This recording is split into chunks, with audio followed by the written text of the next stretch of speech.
તો મિત્રો આ ઢેબરાને આપણે અઠવાડિયા સુધી સાચવી શકીશું એવી રીતે બનાવવાના છે, એટલે કે પાણીનો ઉપયોગ કર્યા વગર આપણે લોટ બાંધવાનો છે ઢેબરાનો।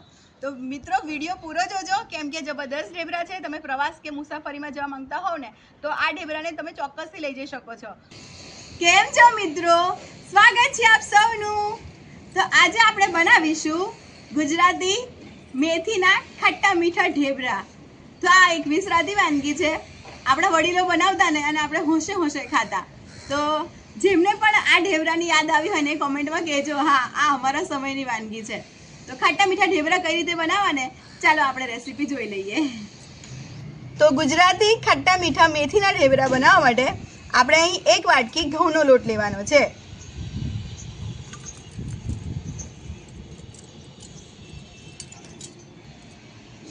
અને 2 વાટકી આપણે બાજરીનો લોટ લેવાનો છે।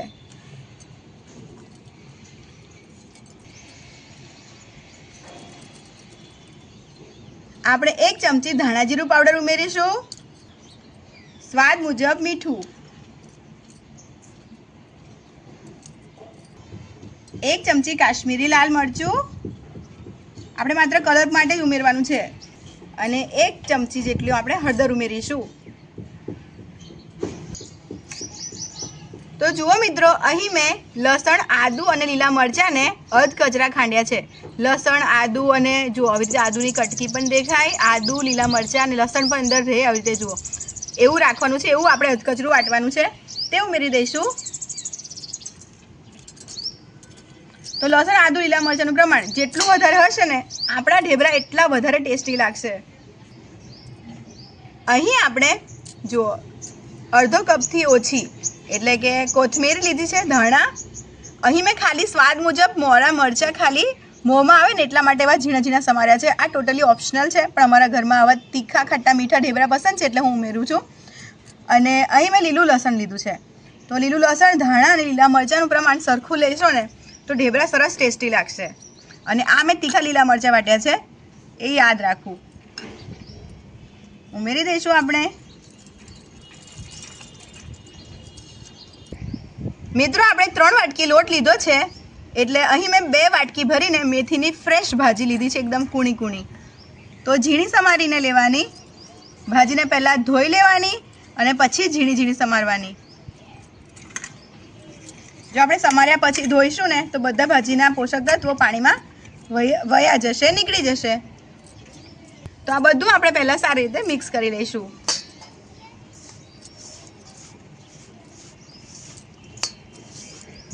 જેથી ભાજી અને ધાણામાંથી, લીલા લસણમાંથી પાણી છૂટું પડતું થાય।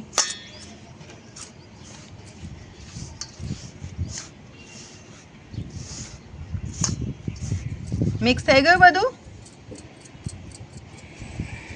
તો મિત્રો અહીં મેં 2 ચમચી ગોળ પલાળ્યો હતો, તમે ગોળના બદલે ખાંડ પણ ઉમેરી શકો છો। જુઓ ગોળ ઓગળી જવા આવ્યો છે, તો આવી રીતે ગોળ ઓગાળીને લેવાનો, આવી રીતે મિક્સ કરી લેવાનો અને પછી ઉમેરી દેવાનો।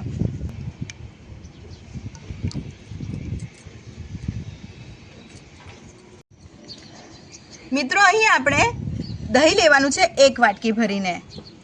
તો આપણે આ લોટને બિલકુલ પાણી ઉમેર્યા વગર બાંધવાનો છે, એટલે આપણે થોડું થોડું આવી રીતે દહીં અને બધું ઉમેરવાનું અને મિક્સ કરવાનું છે। દહીંની જેમ જેમ જરૂર પડે તેમ તેમ આપણે દહીં ઉમેરતા જઈશું અને લોટને બાંધી લઈશું। અને મિત્રો દહીં મારું મેં ટેસ્ટ કર્યું ને તો થોડું મોરું હતું, એટલે હું અહીં લીંબુનો રસ પણ ઉમેરું છું।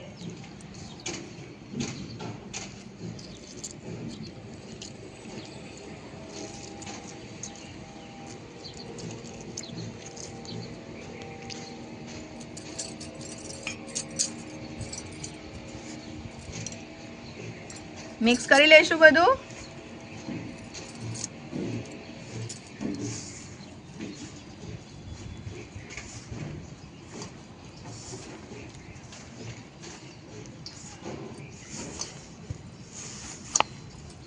અને આ ઢેબરાનો લોટ આપણે થોડો કઠણથી મીડિયમ એવો બાંધવાનો છે, ના તો કઠણ હોવો જોઈએ ના તો ઢીલો હોવો જોઈએ।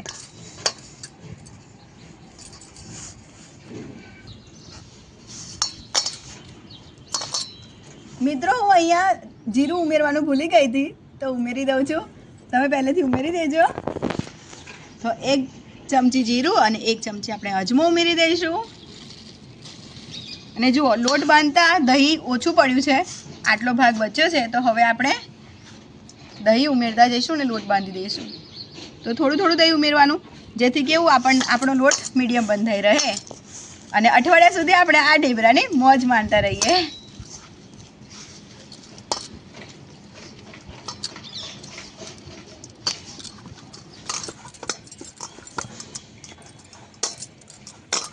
તો જુઓ મિત્રો, મેં કઠણથી મીડિયમ એવો લોટ બાંધી દીધો છે. જુઓ,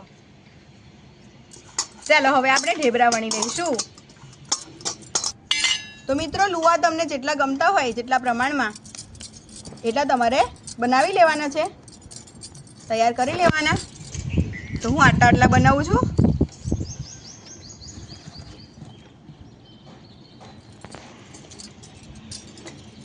તો આવી રીતે તમે ઘઉંનો લોટ કાં તો બાજરીનો લોટ લેવાનો અને પછી અટામણ લઈ લેવાનું.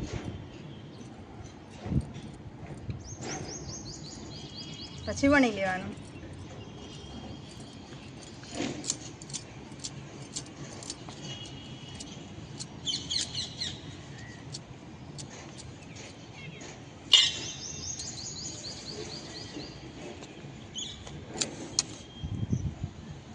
થોડું થોડું અટામણ આવી રીતે ઉપર લગાવવાનું અને ફેરવીને બનાવી લેવાના. તો વેલણ એકદમ હલકા હાથે ફેરવવાની છે. હા મિત્રો, તમે પ્લાસ્ટિકની પોલિથીનનો ઉપયોગ કરીને પણ આ ઢેબરાને વણી શકો છો. તો કિનારી કેવું ફાટેલી હોય તો લુકમાં સારી ના લાગે દેખાવમાં, એટલે આપણે આવી રીતે કશું વાસણ લેવાનું અને કટ કરી લેવાનું. આવી રીતે જુઓ, એક્સ્ટ્રા જેટલો પણ લોટ હોય તે કાઢી લેવાનો.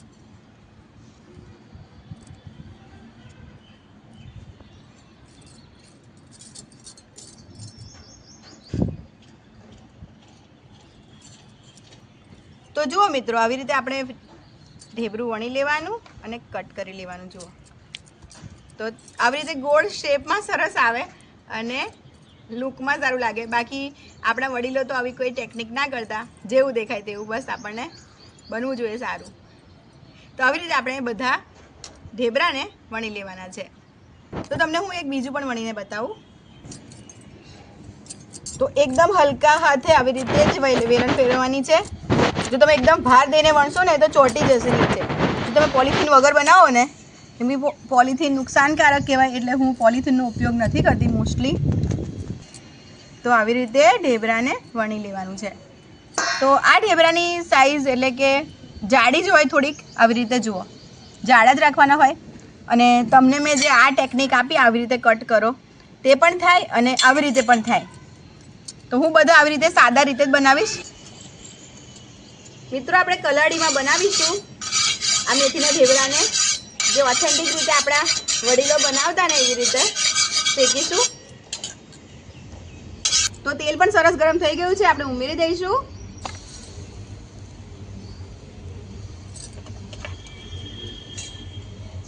અને થોડું તેલ આપણે આવી રીતે ચોફેર ઉમેરી દેવાનું.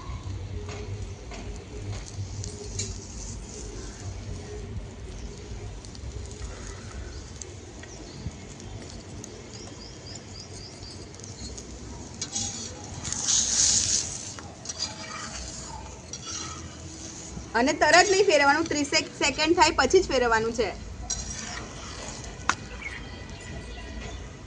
જો તમે તરત જ ફેરવા જશો મિત્રો, તો શું થશે કે ઢેબરું તૂટી જશે, કેમ કે બાજરીનો લોટ આપણે વધારે રાખ્યો છે.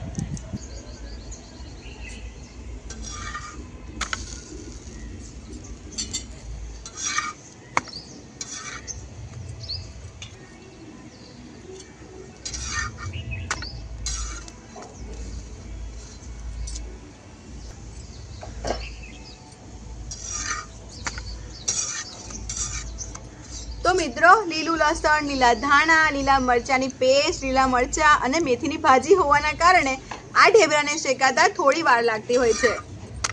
એટલે પલટતા જઈને જ, ઉલટ સુલટ કરતા જઈને જ આપણે શેકવાના છે.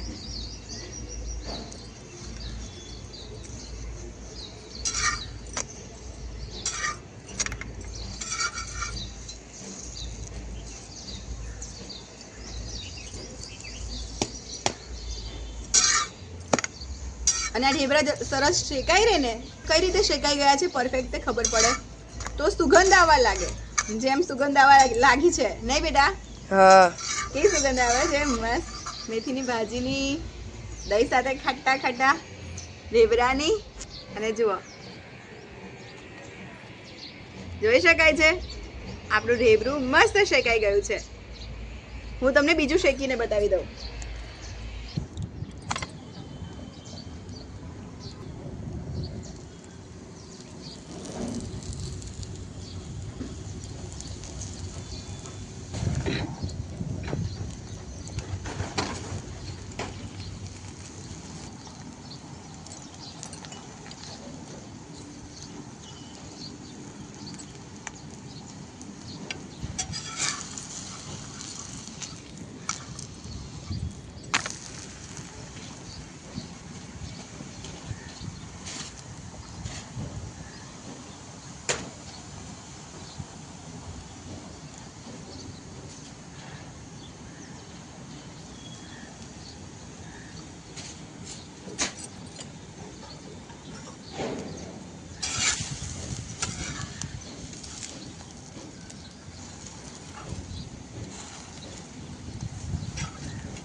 જુઓ, આપણું ઢેબરું બનીને તૈયાર છે સરસ.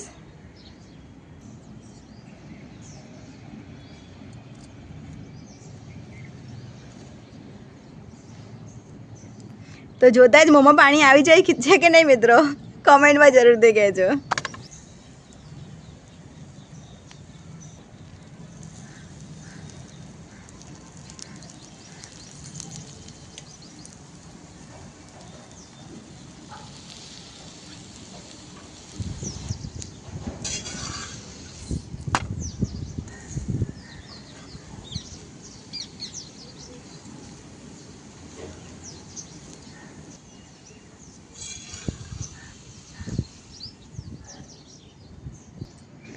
જુઓ, બન્યા છે ને બાકી જોરદાર.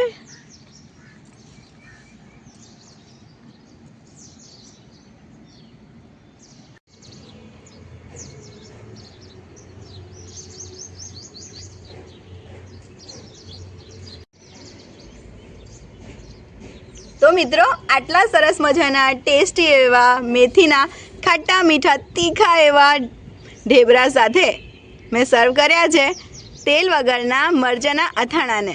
તો આ મરચાંના અથાણા ખૂબ જ ટેસ્ટી લાગે છે અને તમે 5 થી 6 મહિના સુધી તેલ વગર બનાવીને સાચવી શકો છો, તે પણ ફ્રીજ વગર બહાર.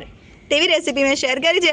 તે રેસીપી પણ તમે જોઈ શકો છો મરચાંના અથાણાની. એક પણ ટીપું તેલ વગર કઈ રીતે મરચાંના અથાણાને બનાવવું તે. અને સાથે આવી રીતે ખાટા મીઠા ઢેબરા મળી જાય તો જલસો પડી જાય.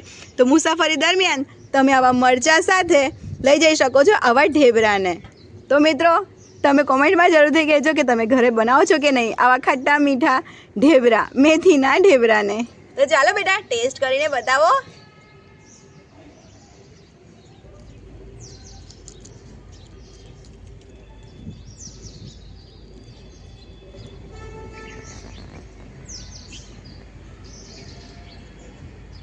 બહુ જ સરસ છે ને બાકી ટેસ્ટી?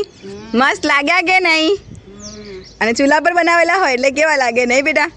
સ્મોક કેવો આવે નહીં? સ્મોકી બને ને. તો ચા સાથે ખાવાની કેવી મજા આવશે? બહુ જ મજા. તો મિત્રો, આવા સરસ મજાના મેથીના ઢેબરા તમે પણ ખાઈને જોજો બનાવીને, અને પછી મને કોમેન્ટમાં કહેજો તમને કેવા લાગ્યા તે. કેમ કે આ જબરદસ્ત સ્વાદિષ્ટ બનતા હોય છે અને મેથીની સિઝન પૂરી થાય એ પહેલાં 3-4 વાર હજી બનાવીને ખાઈ લો. કેવું બેટા, મજા આવી કે નહીં? મજા આવી. હા, મજા આવી ગઈ. તો ચાલો મિત્રો, તમે પણ આવી રીતે મેથીના ઢેબરા જરૂરથી બનાવજો, અને તેલ વગરનું મરચાંનું અથાણું પણ.